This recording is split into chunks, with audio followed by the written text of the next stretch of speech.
Joining us for this special edition of Angela After Dark, Arthur Bunke and Dr. Angela Jones. So, Bunke, so what is your situation? Lay it out for the viewer out there who may not understand. Yeah, so my mother has dementia.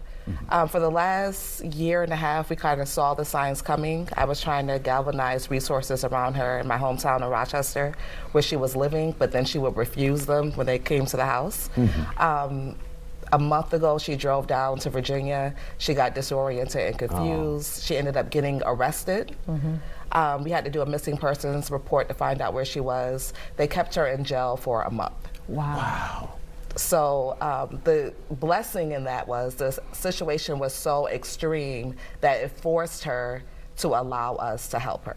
So I had to fly, get her, bring her back, and get her into a facility here.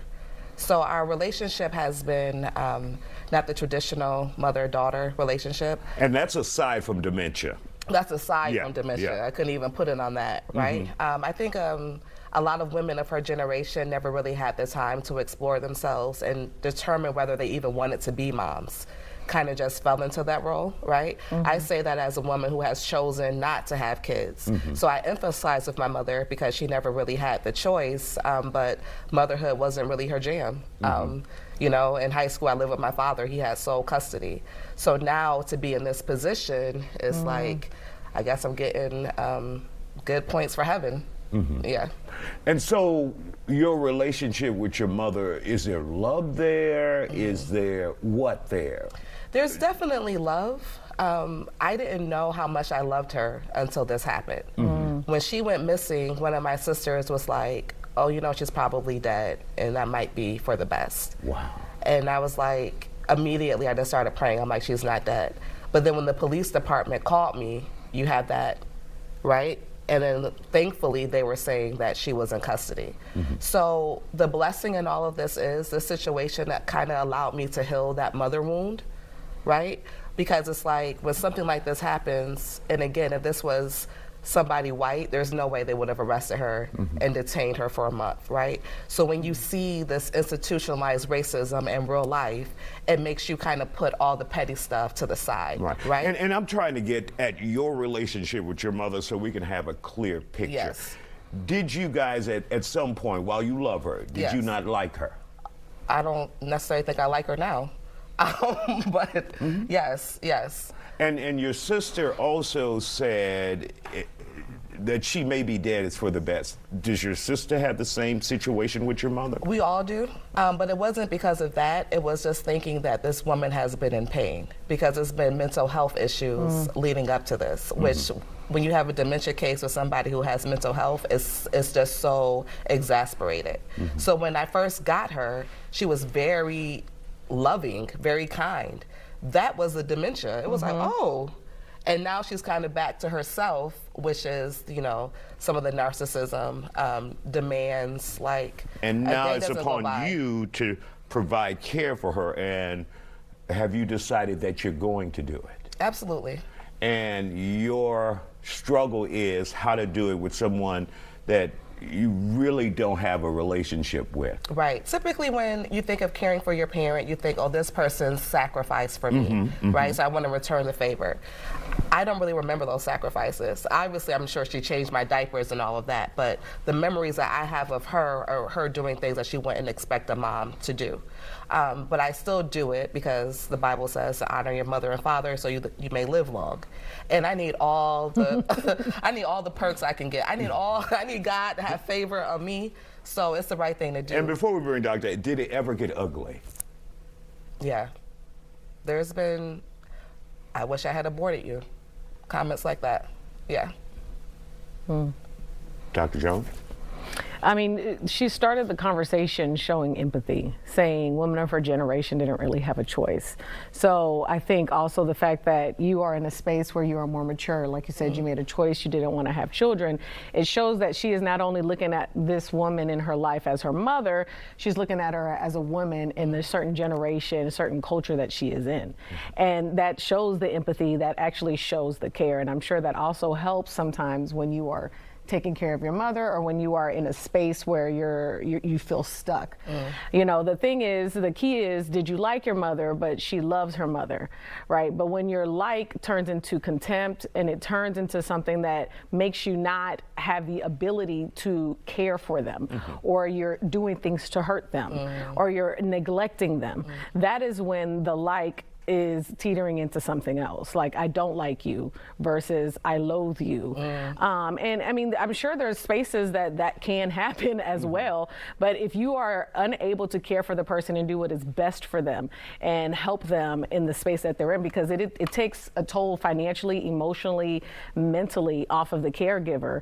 If you're not able to care for them the best way that they can, then you need to release those duties. Meaning you need to, at some points I've seen that it's better to put them in a nursing home. It's better to put them somewhere else than in your care. Just because they're in a house doesn't mean they're in better care. That's true. So when the like turns into something else, turns into contempt and puts them in harm's way, that is when it's dangerous. All right. So no, we're going to hold Somalia till tomorrow, and then we'll come back to you guys, because I got more questions. I'm sure you have more questions, and the viewers have more questions. We'll be back. And welcome back to The Factor Uncensored. We're talking to author Bunke with Dr. Angela Jones, and we're talking about when you have to provide care for that parent that you may not have gotten along with as a kid growing up, as an adult. So if you're in this situation, Dr. Jones, how should you approach it if you still can't get along with that parent and you have to provide care? If there's still tension, even if they're suffering with dementia or some other medical problem? I think in most cases you have to almost accept the fact that you're not going to get healing or even a sorry or a thank you or something from this person. So I would, of course, highly suggest that you get therapy away from that relationship, because you're going to have to do some of your healing by yourself, and the other person will not be involved because they're already in another space in their life. So to expect that, oh, if I'm going to take care of them, they're going to appreciate me more, or they'll see me more, or they'll love me more, that is honestly thinking that leads to destruction, because they're already, if they're dealing with dementia, if they're thinking with any, or sometimes you have to care for a parent just with physical ailments, but their mind is still intact. And so you're feeling like I can take care of them and maybe we can develop a relationship, the one that we never had before, but you're going to get met with the same human that you've always been dealing with. And so if the expectation is that you're going to have a better relationship, then you may need to check as to if you have the ability to take care of that person. It is to make sure this person is living the life the best way that they can, provide them care, make sure they have the resources that they need, and that is your role in that person's life. And unfortunately, you're not going to get fed back into, so you're going to have to get help, support, have people to talk to on the outside. A lot of people who care for their elderly parents that especially they don't like, and even the ones that they do like, they realize that they bottle so much in because they don't want to take it out on their parent, but it shows up in other places like work. You know, you become a road rager, you're yelling at your friends, you start to isolate, and it starts affecting all other spaces of your life because of it. Are you at any of those stages yet? And will you get any help? Because that's important to have help where you can take maybe a few hours off and spend time, you know, doing something you enjoy and then going back to the situation. I've definitely experienced that, again, because being in this role is fairly new. I just joined a caregiving support group last week, and they talked about the stages of grief being a part of it, because you're grieving who this person was, but then also you're grieving the life that you had before. So I kind of liken it to postpartum. Like, you're used to your lifestyle being a particular way. Again, I don't have kids. I've never had to adult for somebody else, and then now I have this responsibility. I want to clarify something, though, that she is in a facility, because I didn't have the bandwidth to have her at home, and we know that when it comes to seniors, isolation is so dangerous. So her being around other people her age is very helpful, but I'm the power of attorney. And sometimes the facility calls me like, oh, she's being paranoid, she's barricading her door, she's doing this. I'm like, y'all the professionals, what you calling me for? But so the isolation that you're talking about, yes, because I am in that anger phase, if I'm being honest, and I don't want to just take it out on people. But I'm in the support group and I have a therapist as well. Good. Dr. Jones, is it possible for individuals, and you know, it's because of public perception. We say, and I'm not saying this about you, but we say, even though we don't like this parent, we don't get along with this parent, we love this parent. Do you feel really obligated and not truly love? Is there a difference sometimes there? There is absolutely a difference, right? There are some people who feel... And should you be ashamed if there just isn't any love there? You know, if there isn't any love there, that didn't come out of nowhere, right? That means the relationship was tarnished to the point that you had to disconnect from them in that emotional space. But some people do care for their parents out of obligation, and that obligation can also be very tricky. If you get married in obligation, or if you have to do anything in your life that because you're obligated to do it, you don't really do it all the way you should sometimes. Now, and that may not be the case for a lot of people, but in cultures, in different, I know, like in my family's culture, you take care of your elderly. You take care of the older people in your family. It's almost shunned upon if you don't, right? If you put them into a nursing home, it's almost like, how dare you? And so you feel obligated, and you don't want that shame to be put on you, even if you know you don't have the bandwidth or capacity. It's happened in my family. You know, my family's from Haiti, so it is that culture that is, you take care of the older people in your family by any means. Like, it doesn't even matter.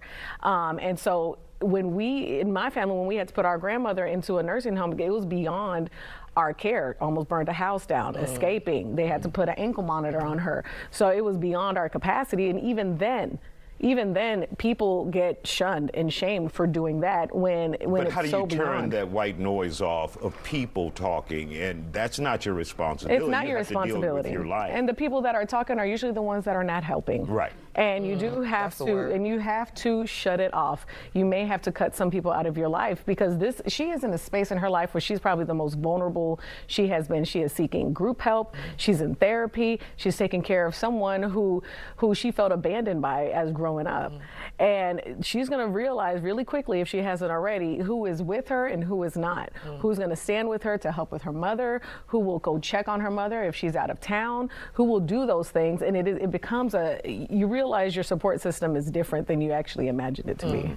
Any final questions you have for Dr. Jones while you got her here? A little free counseling with no charge. Right. What you got there for I'll take all I can get. I think you mentioned love versus obligation. I think that love is action.